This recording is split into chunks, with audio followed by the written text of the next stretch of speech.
ตาสว่างเข้าใจผิดมาตั้งนานกับการดื่มน้ำมะนาวให้ถูกวิธี นายโอริแชร์ออนพรีเซนต์สวัสดีครับ หลายๆคนที่ชอบเกี่ยวกับเรื่องสุขภาพคงจะเลือกน้ำมะนาวเป็นตัวช่วย แต่ก็มีหลากหลายสูตรวิธีที่ทำให้เราเข้าใจผิดในปัจจุบัน แต่ก็ไม่ใช่ว่าวิธีเหล่านั้นจะไม่มีประโยชน์ต่อสุขภาพ แต่ว่าประโยชน์เหล่านั้นยังไม่ดีมากเท่าที่สุด และยังไม่สามารถใช้ประโยชน์ได้อย่างเต็มร้อยกับการดื่มน้ำมะนาว ซึ่งวิธีการดื่มน้ำมะนาวที่ถูกต้องมีดังต่อไปนี้ครับ การจัดเตรียมมะนาวที่ถูกต้อง ควรนำมะนาวมาคลึงที่บริเวณมือหรือบริเวณพื้นผิวประมาณ 15 นาที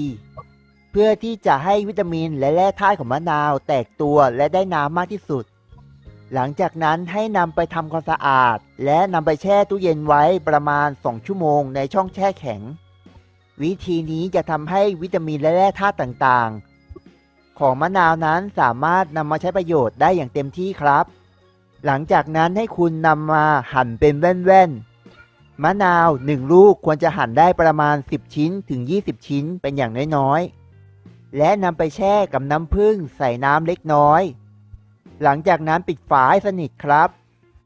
นำไปใส่ไว้ในตู้เย็นทิ้งไว้ประมาณ6ชั่วโมงก็สามารถนำมารับประทานได้แล้วครับวิธีการดื่มและวิธีการรับประทานนำน้ำมะนาว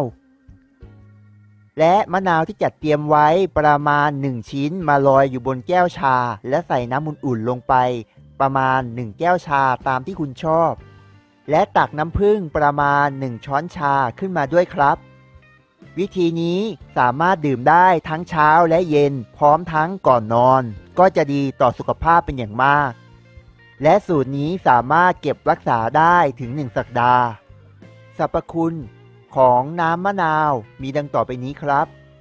ช่วยลดเลือนริ้วรอยและกระชับรูขุมขนกำจัดปัญหาฝ้ากระและจุดด่างดำยับยั้งเซลล์มะเร็งและการก่อตัวของมะเร็งหลากหลายชนิด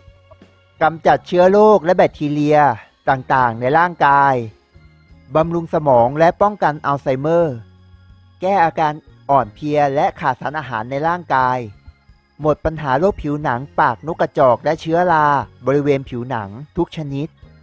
ประโยชน์และสรรพคุณเหล่านี้คุณสามารถทำได้ทุกวันครับถ้าหากคุณชื่นชอบและถูกใจอย่างไรกรุณาแบ่งปันเพราะความรู้แบ่งปันกันได้ครับอย่าลืมกดแชร์ไลค์ Subscribe และกระดิ่งแจ้งเตือนด้วยนะครับคุณจะไม่พลาดวิดีโอคลิปใหม่ๆของเราต่อไปสำหรับวิดีโอคลิปนี้ขอบคุณมากครับ